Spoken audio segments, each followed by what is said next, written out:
it said 1 day, 17 hours, and so many minutes till the new year. It's a time to look back at the past year, at our successes and our failures. And it's a time to look forward to the new year. What will the new year hold? Well, I suspect it'll be a lot like this past year. There'll be good days and bad days, happy days and sad days. People will make resolutions. It's the new year is a chance to start over, a chance to get it right this time. You know, it's a do-over. Or in my case, it's a done-over, because I've done them over every year. So every year I resolve to lose weight, but I think the Lord's expected me to push back from the table a little sooner, because He's not made the food taste any less good. So with me, it's a done-over. But this year, I'm going to try something different. I'm going to try to make resolutions that I think I can keep. I want to try to be a better person. I'm going to do all those things that we all have. We all have things that, you know, I'd like to do that sometime, or, you know, I'm going to do that, but not now. We put things off. Well, this year I'm going to try not to put things off. Do you have a bucket list? You know, a list of things that you want to do or see or experience before you kick the bucket? Did you happen to see the movie by the same name that was out a few years ago? It was really quite entertaining. There was a rich guy named Edward and a working man named Carter. They both received diagnosis of cancer, and they came together in a hospital room of a hospital owned by Edward. Well, when they were given a prognosis of having about a year to live, they decided to make a bucket list. A list of things they wanted to do. And they had things on the list. They had driving dream cars, you know, fun things. But they also had things that I consider a little bit foolish, like skydiving. I see no reason to jump out of an airplane unless it's going to crash, maybe. But they had things they wanted to see. They wanted to see the pyramids and the Taj Mahal. So they made up their bucket list, and it also had other things on there. And they put their lives and their families on hold, and they took off to do these things. Check things off their bucket list. Well, they came to the understanding, and the movie brought it out, that as they were doing these things, these weren't the things that were important. What was important was spiritual and family relationships. Things that will matter to the people we love, the people that we know and care about.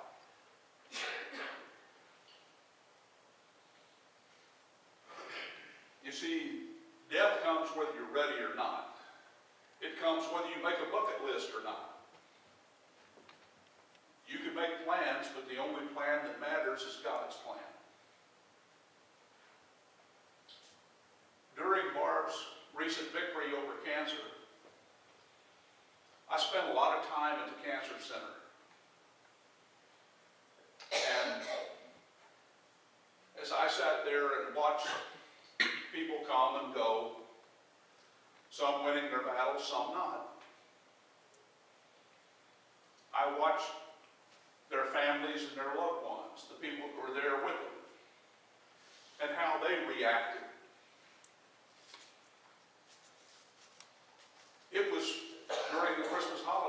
last year. And while there is no good time to deal with health concerns, the holidays really make it difficult.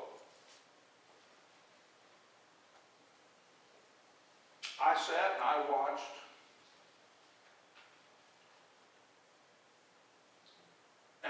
the people that work there. And those people that work at the Cancer Center truly are angels. Those that I met had an upbeat, positive attitude. And that can't be as easy to have it day after day. And as I sat there watching life happen in front of me, I came to realize that I was very truly blessed. And it was during that time that I made a decision that each and every day I'm going to get up and I'm going to find something that I'm thankful for, something that I'm grateful for every day.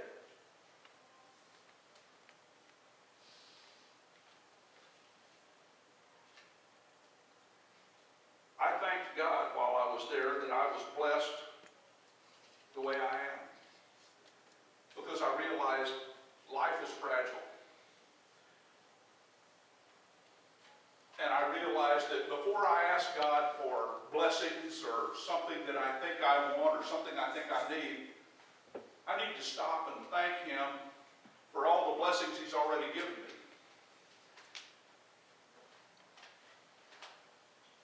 I saw a write-up of sorts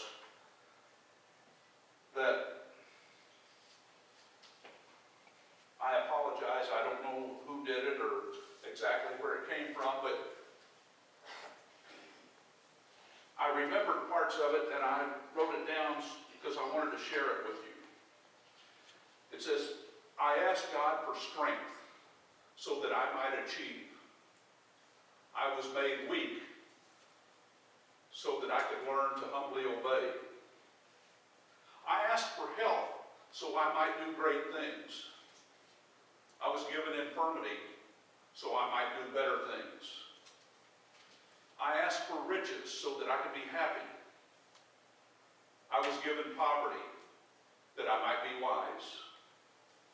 I asked for all things that I might enjoy life. I was given life so I could enjoy all things. I got nothing I asked for, but everything I hoped for. I am most richly blessed. During this time, I thought about my bucket list. And I revised it several times. And I wondered, does it really make a difference if I do any of the things on my bucket list? Will it make me a better person? God changed my perspective during that time. He showed me things that I was taking for granted. Simple things. There's nothing like a dose of reality to really help you reassess what's important. Keeping Barb healthy and happy became number one, number two, and number three, so on down my list. And you say, well, wait a minute. Shouldn't serving God be on your list? Well, yeah, it should. But my list is different. Everything on my list I consider part of serving the Lord. Because to me, without serving the Lord, there is no list, there is no life. So my bucket list is headed as my bucket list for serving God. Whatever time the Lord has allotted to me will be spent serving Him. He blessed me with a wonderful wife, and I'm taking care of her for Him. things I do are my way of serving God. Setting priorities is what a bucket list is all about.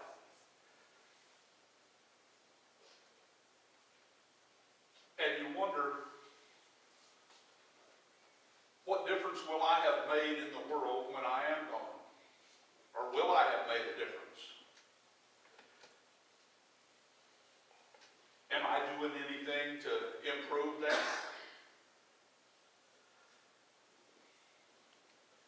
Am I doing anything to make people say nice things about me at my funeral?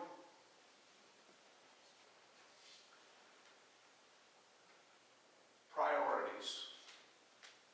That's what it's all about.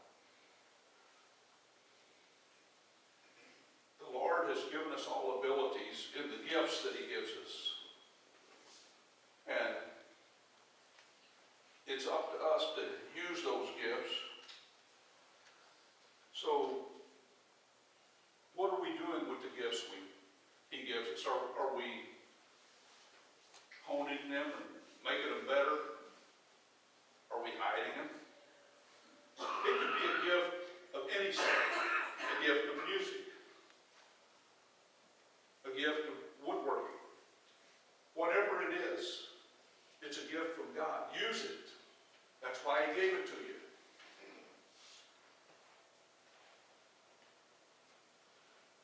Sometimes I think we say, oh, she's got a gift, or he's got a gift. And we think of something being done perfect. Well, that's not the way I see it.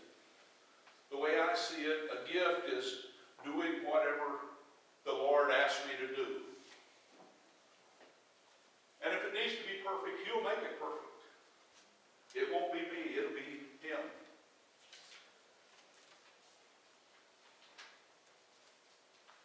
On my bucket list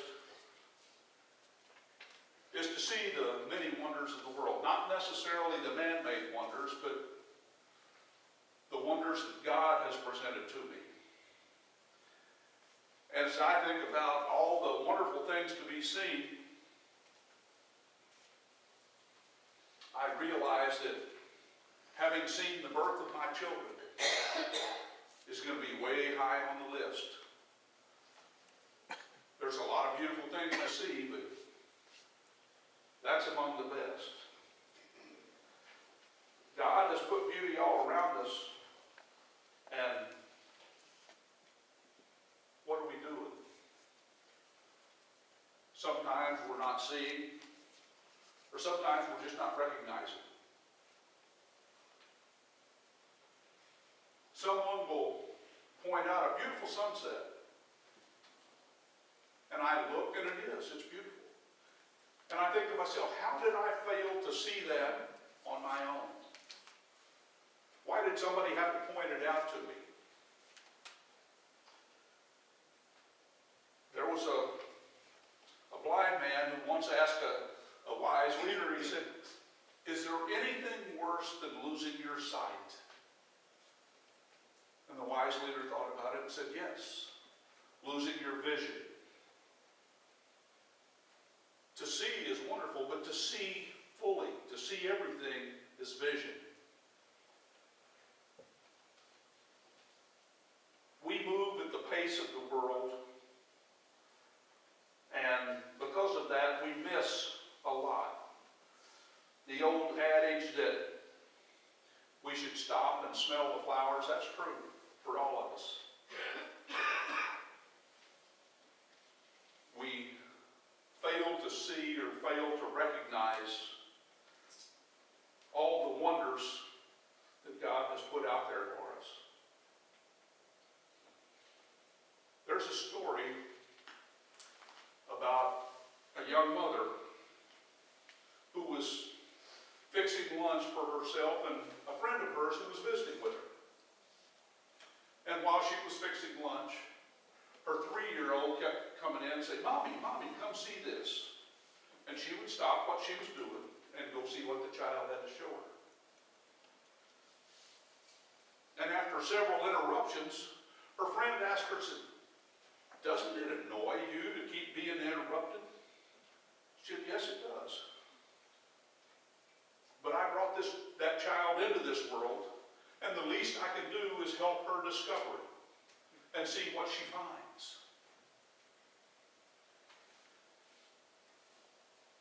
That's what we have to do. We have to regain that sense of discovery that we had as 3-year-olds.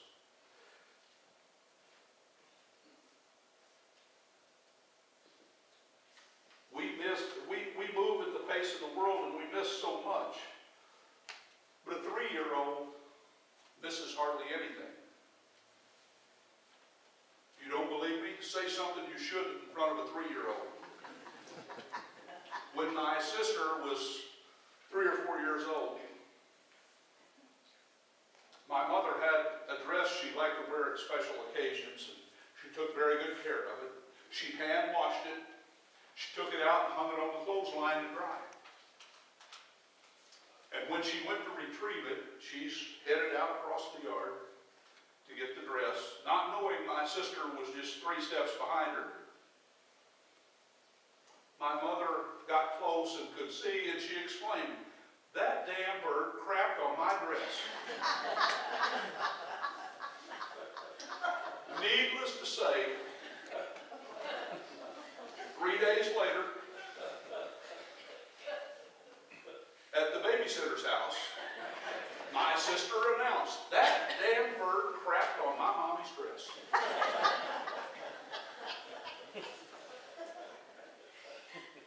We can learn a lot from our children and our grandchildren. And they also are blessings because what they do is they slow the world down for us. They help us stop and see the wonders that are there.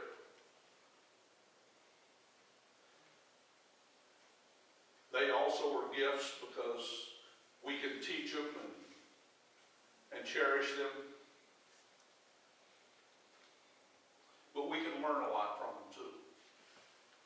You see, as toddlers and young children, we miss almost nothing. But as we grow into our teenage years, we begin to hurry. We want to see everything, do everything, experience everything. And then as young adults and adults,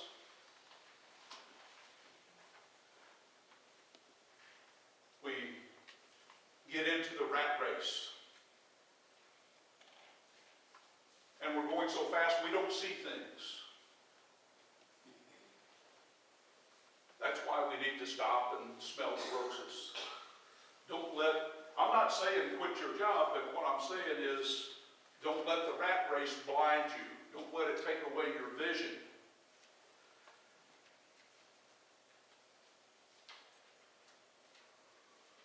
You need to continue to discover things like you did when you were 3 years old. And not take things for granted. There's a story about 2 guys who hadn't seen each other in a long time, and they ran into each other in the park. And the one guy seemed really sad. His friend asked him, he said, "Why so sad?" He said, "Well, 3 weeks ago, my uncle died. And he left me $40,000. The guy said, "Well, why are you sad?" He said, "You don't understand." He said, 2 weeks ago, a cousin I didn't even know I had died and left me $80,000. He said, "But I don't understand why you're so sad. It seems you're doing well." He said, No, listen." He said, "Last week my aunt died and left me $100,000. And his friend said, "Why so sad?" He said, "This is Saturday and this week nothing."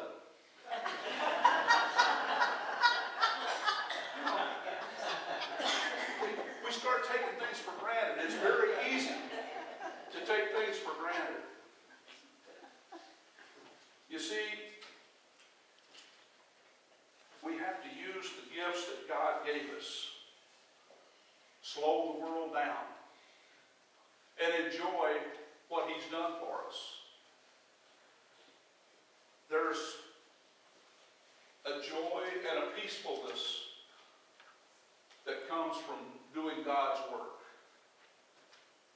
It could be simple things like just a kind word, a good morning, a helping hand.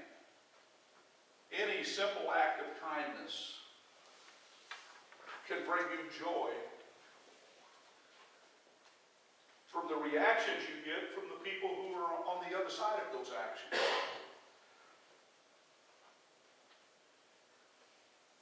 Helping someone out of the goodness of your heart is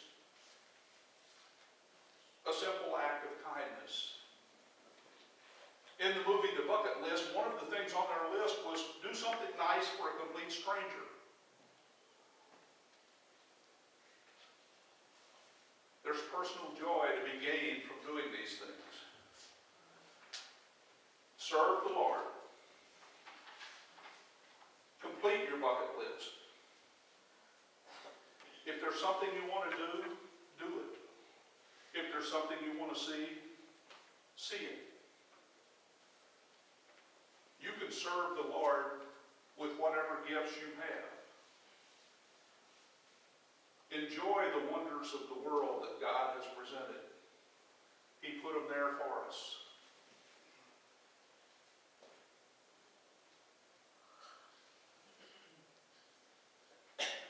Complete your bucket list